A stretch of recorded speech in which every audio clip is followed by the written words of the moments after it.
Real quick before this video begins, I want to take a second to show you guys all the merch that is available for this Eclipse giveaway. I've just got a lot of the final samples in and I'm so pumped. We've got shirts, hoodies, stickers, koozies, key tags, stickers, air fresheners. Pretty much all these shirts you see are available in hoodies as well. 4G63 Power, DSM, plain old Gingium tee, Gingium Racing Co., Build It, Race It, Break It. Personally, that is my favorite design. The Build It tee, also one of my favorite designs. Drift Truck Mural, MX5, which on the front has the blue Gingium signature logo. And then this is one of Power JDM's designs. They've got a bunch of awesome, really cool JDM-esque designs. Some of the stickers, some of the key tags, and then more stickers. All of this is made using super high quality clothing. No cheap hoodies, no cheap t-shirts. This is one of the highest quality, comfiest hoodies I've ever experienced. Every $1 spent gives you one entry to win the mid-engine Eclipse. Power JDM also offers all sorts of car parts, anything from consumables like oil to ECUs, clutches, engine internals, and that also gives you entries to win the car. All right, that's it. Let's begin the video.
Shop improvements, eh? What is this thing, For one, it's not finished. I ran out of metal. But this is going to be a big rack to store all my metal. Of course, it is on casters, so we'll be able to move it around the shop, and it should just hopefully help me stay organized, help the shop stay clean and efficient. Another improvement is this beautiful portaband table for my Harbor Freight bandsaw. It pretty much turns this cheap little handheld bandsaw into a nice, small, table-mounted bandsaw. It has a nice little foot pedal. This is going to be super nice to accurately cut out small brackets, stuff we can't do with the plasma table. If you guys are interested, Swag Off-Road makes this table for pretty much every model of handheld bandsaw, and it's really budget friendly. And let me show you the other thing that Swag Off-Road sent. A new metal brake. This is a metal finger brake. Pretty much converts your hydraulic press into a metal finger brake. It'll make more sense once it's installed in the press, so let me go ahead and do that. In order to do that, I have to fix this press because these things were welded on crooked. So I'm gonna cut them, re-weld them. In order to do that, I bought a new Sawzall. Milwaukee all the way.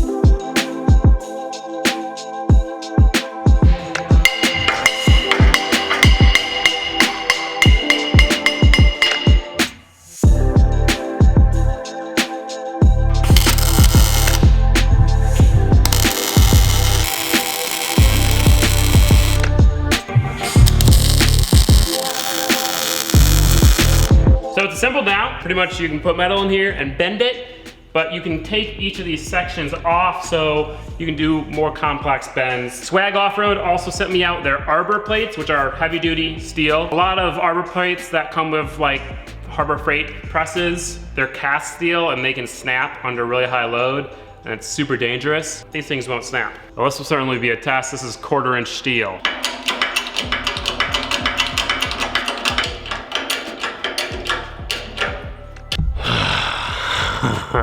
No more whacking things with hammers. No more cutting a notch in it and whacking it with a hammer. I thought 1/4 inch steel would be like a little hard.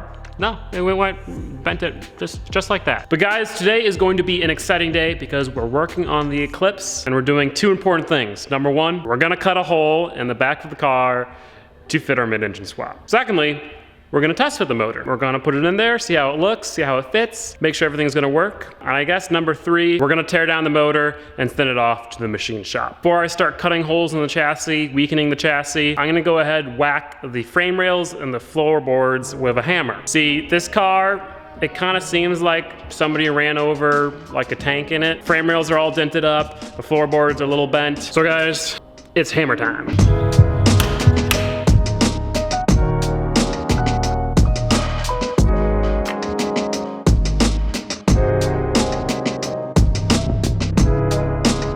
It might be hard to see on camera, but the floor pan, at the very least, is much straighter. Frame rails are still dented up, but they're also now at least straight, which means I'll be able to put a new frame rail in later in the build. Anyway, before we start cutting out room for a nice 4G63 in the back, I'm gonna weigh it because I kind of just wanna, out of curiosity, know how much the chassis itself weighs, and then we can kind of weigh it along the process, just for fun. All right, we ready?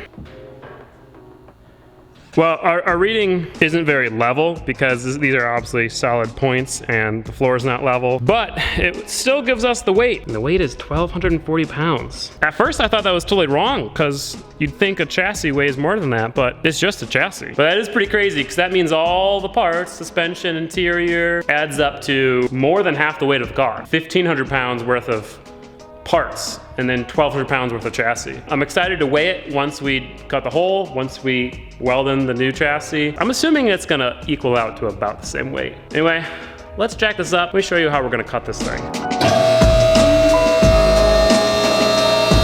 This is the wheel well right here. Engine has to be in this general area. I'm pretty much going to cut out everything from this kind of more structural frame rail part back. We're gonna keep the factory frame rail till about, the start of the wheel well. And then after that, everything's gonna be gone pretty much from each inside wall. I'm not gonna do it all in one big cut because that's a recipe for disaster. We're gonna cut things out little by little. The first thing I wanna cut out is the trunk area and then this sheet metal area. And then we can kind of do the frame rails, the wheel wells, and then that should be pretty much it. First cut, panhard rod mount.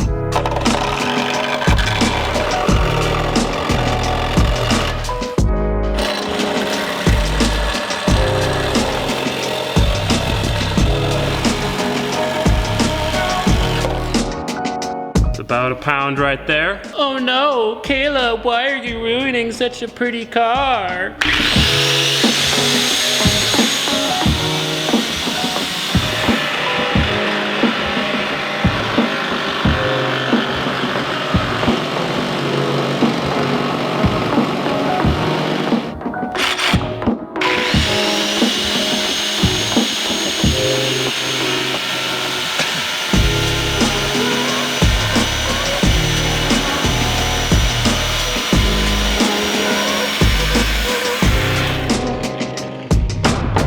Close.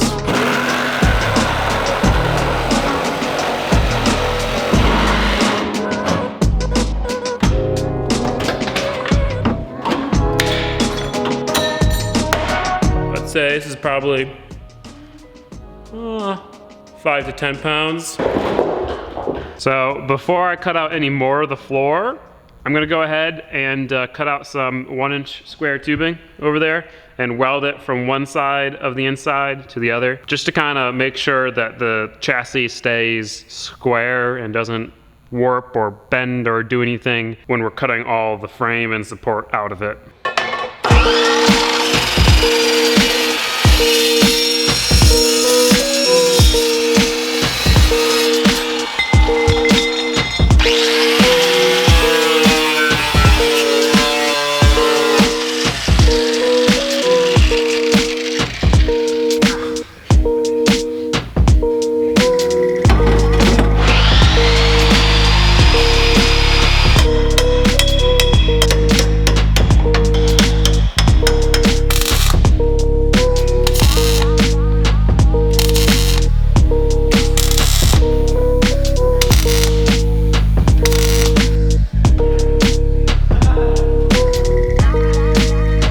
one welded in back here and one welded in up there.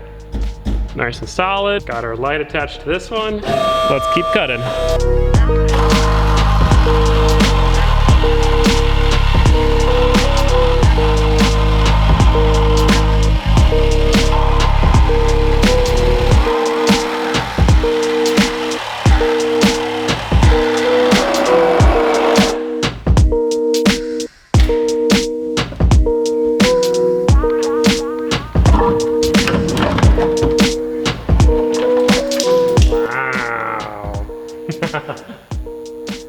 What have I done? Well, there's a hole.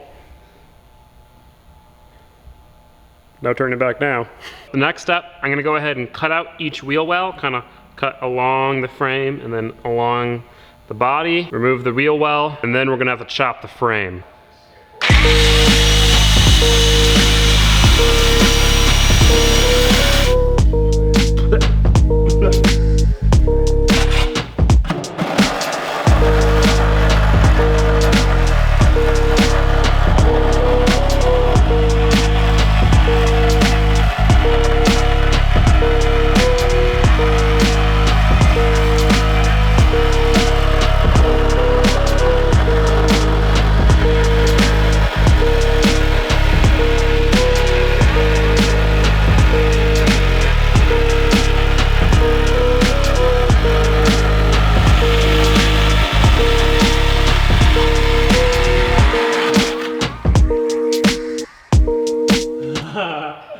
Can't say I've ever been able to do this in a car.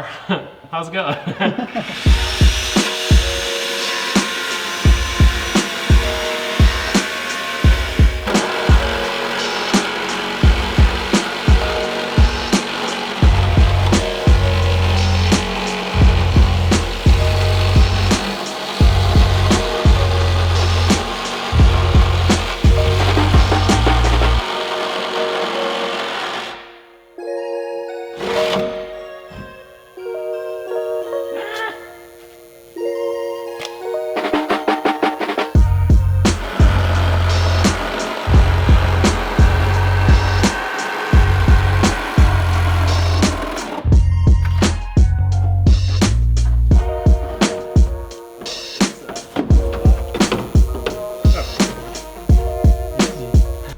And with that, we got both of the wheel wells cut out. The piece of metal that you see right there, that's just the frame. So or the frame rails, whatever you want to call it.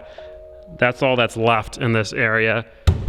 Still nice and solid. Now the next step is to go ahead and cut those out. I was just gonna go and cut this, but Dylan, who is here helping out, back from the dead, he pointed out the fact that once this frame is gone, the only thing holding up all the back weight would be this part and this top, like, C-pillar, whatever you want to call it. So I don't want to run the risk of bending that, maybe cracking the glass, or whatever disastrous thing could happen. So I'm just gonna go ahead and weld in a bar, connecting to the bottom of the wheel well to the back right here. And that will take the load of the frame for now.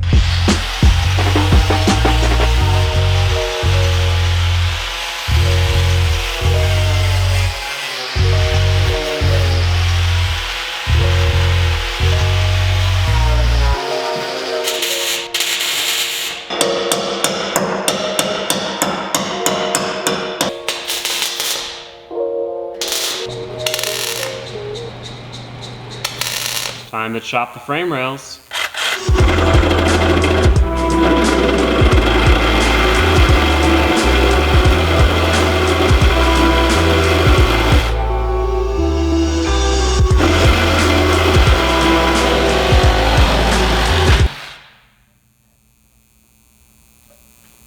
Yeah.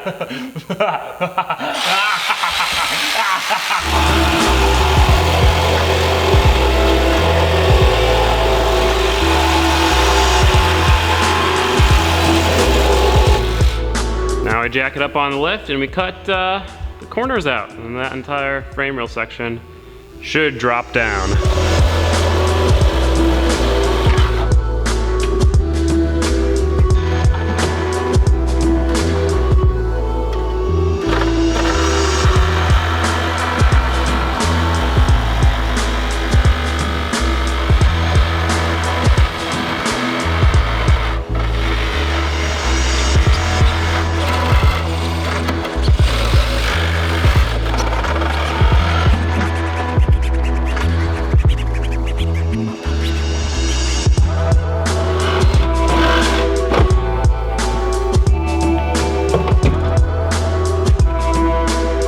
This is a sight to behold. There's nothing back here anymore. Look at that. That's amazing. So the outer shell is all in place. I mean, you can kind of see there's a good few inches of body all the way around. C-pillar still in place, but then all of the area where the motor's got to go, all bye-bye. Just imagine cage, some bars going all over the place. Boom, 4263. Speaking of which, let's test fit it. Just to kind of give us an idea of what it's gonna look like.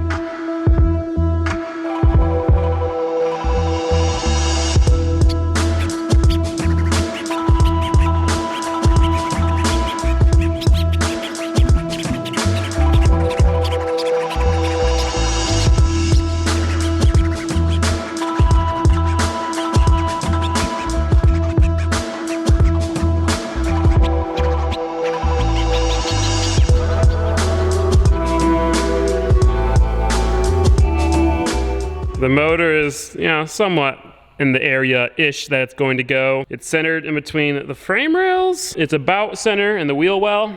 So if you look, center of the wheel well kind of lines up with the axle right there. See that? There's gonna be plenty of room for, you know, the cage and the firewall while still having access to all the stuff to service. The motor's gonna be a little higher in the chassis, but, you know, the car's on the ground. This motor actually looks so freaking tiny in the back of this car. So obviously the front is much smaller than the back. There's this big hatch and everything. It was a pretty small motor, but I'm excited. It looks awesome. That's a nice little motivation boost for the next bit. Now that we know the motor fits though, which, I mean, it was kind of obvious, we're going to bring it out and disassemble it. If you've kept up with this build, then you know this motor has some head gasket issues, and being that I'm giving it away, I want to make sure everything's perfect. So we're going to totally disassemble the motor, and I'm going to send it off to a machine shop, have them rebuild it from the bottom end all the way up. You know, actually deck the block, resurface the head so everything seals nicely and it doesn't do DSM things.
We took off the oil pan and things went downhill really quickly. There was all sorts of metal and gunk caught in the pickup tube. There was even a full snap ring caught in the pickup tube. I'm talking like a full snap ring. Looks kind of like something that would hold in the wrist pin on the piston. Took off the first rod end cap. Looked bad, but I mean, maybe not terrible. The thing that was really weird is that the bearing was super loose on the rod end and it was chewed up on both sides, so it looks like it was kind of spinning almost. Took off this next one and the bearing is perpendicular to where the rod bolts together. So that's definitely a spun bearing. I don't know enough about engines to tell you what's good, what's bad, but I can tell you that something ain't right.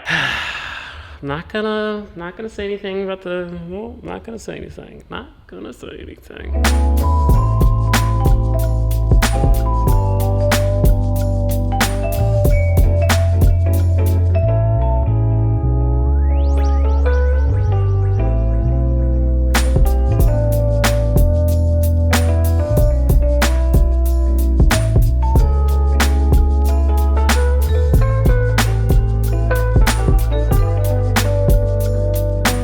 Well, I did a little bit more disassembly, took the main caps off. See the main bearings, they're all shot, crank shot, rods, pistons shot. This entire bottom end is shot. I don't know who built it, but whoever built it should not build 4G63s, let's just put it that way. There were snap rings in the oil pan, there was shards of metal everywhere, there was RTV everywhere, there wasn't a windage tray. It's crazy how I had no idea because it sounded fine. It ran fine, revved fine. I mean, it sounded like a healthy motor. But this is honestly the worst thing I've ever seen. Like taken apart and it's bad. So that's unfortunate, but honestly in the long run, it's as long as I can find a new one, it's not that big of a deal. I would have spent about the same amount of money rebuilding it as I would have, hopefully, as I will to buy a used one. Well, I got the motor put away in its sad little corner, and I got the shop kind of cleaned up here. The last thing to go ahead and do is to finish the metal storage shelf. Got some more metal, as you can see. This is a metal shelf that my landlord gave me. We're gonna be mounting this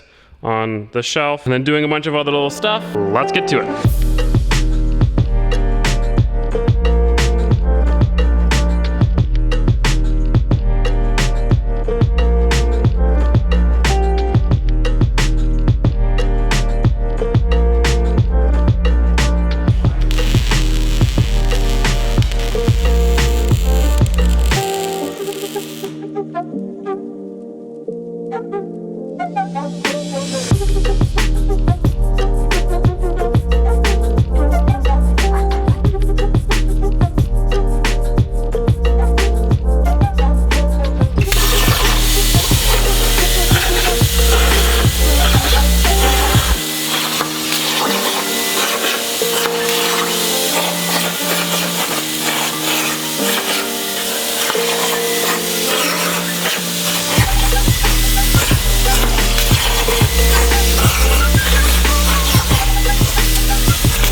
Here is my big rack.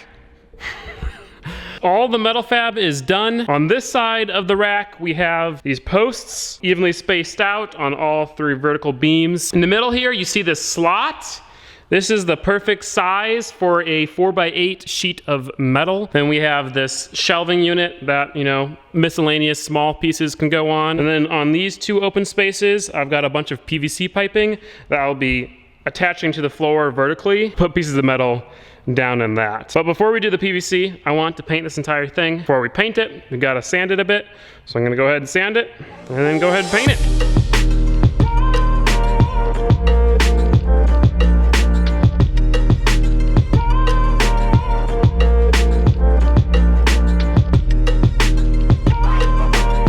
I would love to show you guys the painting process, but it's a bit dark out. All right, you know, that turned out pretty good. Big rack is looking pretty nice. Now it's time for some small details in the form of some PVC and some tape and some other stuff.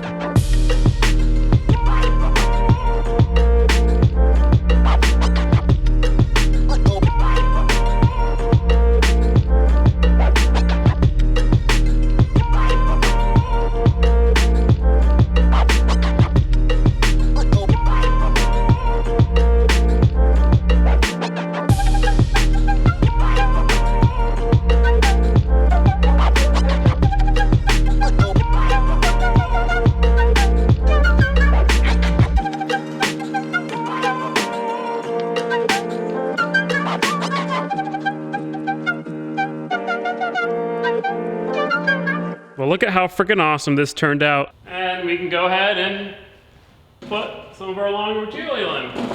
Look at that. Caleb, where is your big rack gonna go? The answer is anywhere there is room. And so that's why it was critical to make this and put it on wheels, because now I can have my metal storage, or my material storage really, anywhere there's room, which is awesome. Funny thing about this is that it was really expensive to make. I have not ordered metal since before the pandemic, and at least here in America, prices on everything have inflated like crazy. A 20-foot section of 1 3/4 095 wall DOM, which is roll cage material, that cost me about 170 bucks for a 20-foot section before. Now, cost me $400, over twice the price. I ended up spending close to 700, 800 bucks making this big rack, but it'll be worth it. And the reason why I had to do it today, because in the next video, we're gonna get started on the cage, on the fabrication of the chassis. And so we're gonna have lots of cage material and we need somewhere to store it. Anyway, I'll see you guys in the next video. If you wanna watch it early and support the channel, you can click up there, check out Patreon. Nope, sorry, over there, check out Patreon. Otherwise, I'll see you guys in a few days.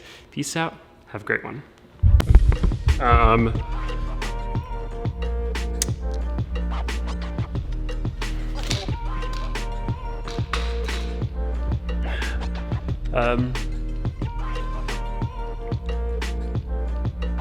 We took off the oil pan and things went downhill.